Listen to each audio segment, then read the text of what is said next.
लेकिन इन बिलों को मंजूरी यूं नहीं मिली, खास तौर पर पेपर लीक संशोधन बिल को। इन बिलों पर जमकर हंगामा हुआ। लोकसभा में तो पेपर लीक संशोधन बिल पर 1.5 दिन तक चर्चा चली, घंटों का मंथन हुआ और विपक्ष ने इस पूरी चर्चा में वही किया जो उनका एजेंडा था। पहले दिन प्रियंका गांधी और अखिलेश यादव ने सदन का वक्त बर्बाद करने की कोशिश की। दूसरे दिन राहुल गांधी ने मोर्चा संभाल लिया। राहुल ने अपने भाषण में पेपर लीक संशोधन बिल के बजाय दुनिया भर की चर्चा की और तो और कई बार तो वो बैठ भी गए। रट पकड़ ली कि नहीं बोलूंगा, यानी फुल ऑन एजेंडा पॉलिटिक्स। क्या हुआ आज लोकसभा में जिसने विपक्ष की बवाली सोच को एक्सपोज किया, देखिए रिपोर्ट।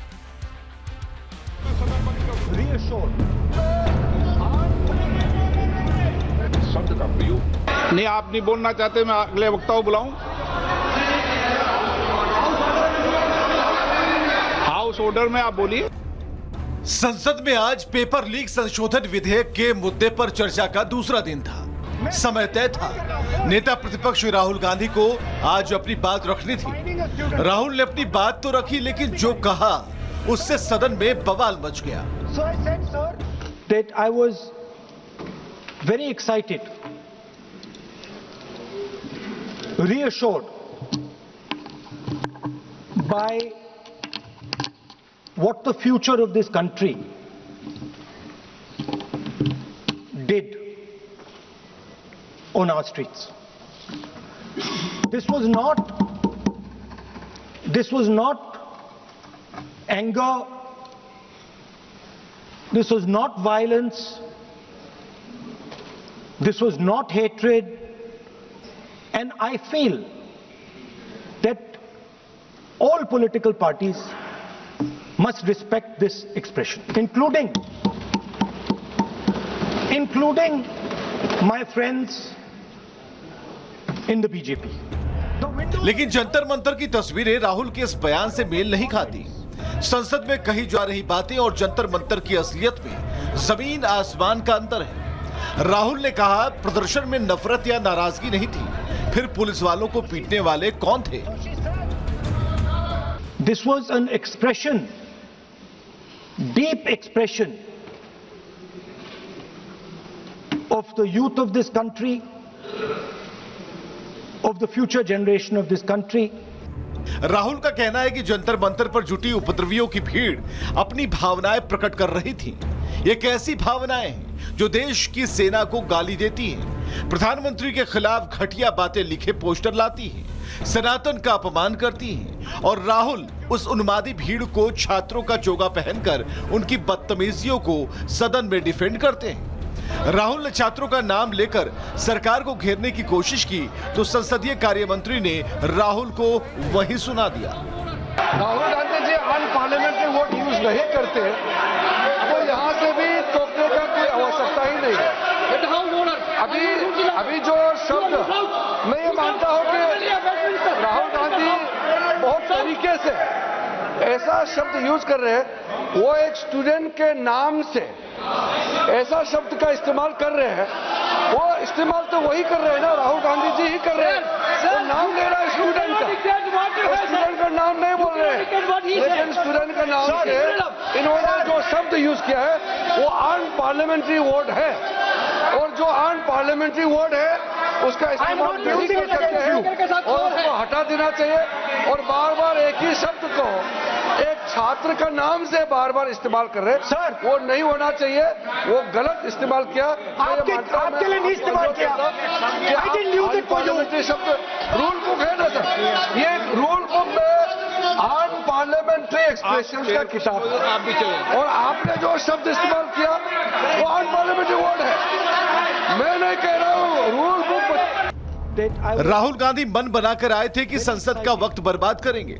उन्होंने छात्र हित के लिए लाए जा रहे इस बिल को छोड़कर दूसरे सभी मुद्दों पर बात की। स्पीकर ने टोका, रक्षा मंत्री ने टोका, संसदीय कार्य मंत्री ने समझाया, लेकिन राहुल अड़े रहे। राहुल ने अपने भाषण में इडियट और अंधभक्त जैसे शब्दों का इस्तेमाल किया, जो कि असंसदीय शब्दों की श्रेणी में आता है। बीजेपी ने इस पर आपत्ति जताई। जब स्पीकर ने राहुल के इस रवैये पर आपत्ति जताई तो वो उल्टा स्पीकर को ही नसीहत देने लगे। फिर मैं आपसे निवेदन कर रहा हूँ, विधेयक पर आप बोले। सर आपसे ये मेरी अपेक्षा है। सर आप हाउस को ऑर्डर में रखिए सर। आप विधेयक पे बोले, मैं हाउस को ऑर्डर कर रखूंगा क्या? एक तो राहुल ने माफी नहीं मांगी, दूसरा इस बात पर अड़ गए कि अगर उन्हें रोका गया तो अपना भाषण नहीं देंगे। स्पीकर के कई बार कहने के बावजूद राहुल नहीं खड़े हुए। नहीं, आप नहीं बोलना चाहते, मैं अगले वक्ता को बुलाऊं? हाउस ऑर्डर में आप बोलिए। ये तनाव इतना बढ़ गया कि किरण रिजिजू ने खुद राहुल से कहा कि आप अपनी बातें रखें, बस असंसदीय शब्द इस्तेमाल न करें। आपके भाषण को हम डिस्टर्ब नहीं करना चाहते हैं, लेकिन जो शब्द इस्तेमाल किया उसको आप कृपया इस्तेमाल ना करें, इतना ही है। हम तो सुनना चाहते हैं। मैं अनुरोध करता हूं राहुल गांधी जी, आप अपना भाषण को कंटिन्यू कीजिए, आप अपना भाषण कंटिन्यू कीजिए, लेकिन वो शब्द इस्तेमाल मत कीजिए, मेरा इतना ही अनुरोध है। स्पीकर के कई बार कहने के बावजूद राहुल ने अपने शब्द वापस नहीं लिए। वो इस बात पर आपत्ति जताते रहे कि बीजेपी उनके बीच में बोल रही है। स्पीकर साहब, अगर आप चाहते हैं कि इस देश में सिर्फ बीजेपी बोले तो मैं चुप होकर यहाँ बैठ जाता हूँ, कोई प्रॉब्लम नहीं। राहुल ने जैसे ही ये बात कही, बीजेपी का पारा चढ़ गया। इस पर ना सिर्फ बीजेपी बल्कि स्पीकर ने उन्हें आईना दिखा दिया। कई मौके मैंने भी देखे हैं इसी सदन में, जब आप नेता सदन के नेता को बोल नहीं देते, बेल में आते हैं। अभी आपको चुप तो है सदन में, ऐसा तो नहीं है। आज तो आप कर रहे हैं, ऐसा माहौल मैंने पहले भी देखा। हालांकि सदन में मौजूद सबसे सीनियर नेताओं का फर्ज निभाते हुए रक्षा मंत्री राजनाथ सिंह ने अपने सांसदों से अपील की कि वो राहुल को अपनी बात रखने दें। मैं बहुत ही विनम्रता पूर्वक अनुरोध करना चाहता हूं कि जिस असंसदीय शब्द का प्रयोग हमारे नेता प्रतिपक्ष ने किया है उसे कार्रवाई से निकाल दिया जाए। अपना व्यवस्था से निकल जाता है। ओके, वो निकाल दिया जाए। और मैं आप सभी से ये अपील अपने पक्ष से करना चाहता हूं कि इस समय आप शांत रहिए, उनकी बात सुनिए। आप बोलिए। मतलब स्पीकर ने राहुल को मनाया, किरण रिजिजू ने समझाया, यहां तक कि सदन के उपनेता राजनाथ सिंह ने भी उनकी बात सुनने के लिए सबको राजी किया, लेकिन राहुल इसके बावजूद उसी बात पर अटके रहे। There are 3 categories of people. I'm not using the word. There is one category of people called student, विद्यार्थी, जो विद्या का अर्थ ढूंढता है, and then there are the 2 other categories which I will not name. Rahul ने देश की शिक्षा पद्धति को जमकर कोसा।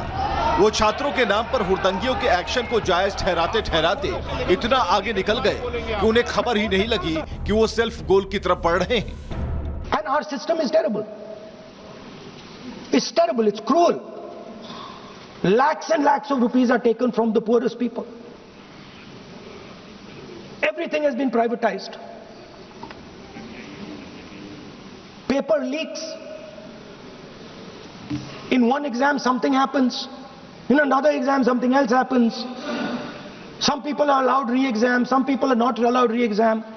Rampant privatization means private companies are checking exams, wrong papers are going. It's a brutal, terrible system. It's an extortion system. I said it in my meetings. Rahul ने शिक्षा पद्धति की खामियों को कोसने में कोई कसर नहीं छोड़ी, लेकिन वो शायद भूल गए कि बीजेपी की अगुवाई वाले एनडीए ने सिर्फ 17 से 18 साल इस देश की बागडोर संभाली है, जबकि कांग्रेस की अगुवाई वाले गठबंधन ने देश की सत्ता पर करीब 54 से 55 साल राज किया है। इसके अलावा राहुल शिक्षा में जिस निजीकरण की बात कर रहे हैं वो तो कांग्रेस की देन है। 1991 में मनमोहन सिंह के वित्त मंत्री रहते हुए पहली बार शिक्षा का निजीकरण किया गया, जब सरकार कांग्रेस की थी और प्रधानमंत्री पीवी नरसिम्हा राव थे। यह फैसला मनमोहन सिंह के एलपीजी सुधारों का हिस्सा था। मतलब राहुल जोश जोश में अपनी ही पार्टी की सरकारों के नाम पर बिल फाड़ बैठे और संसद का वक्त बर्बाद करने की जिद तो जो थी सो थी ही।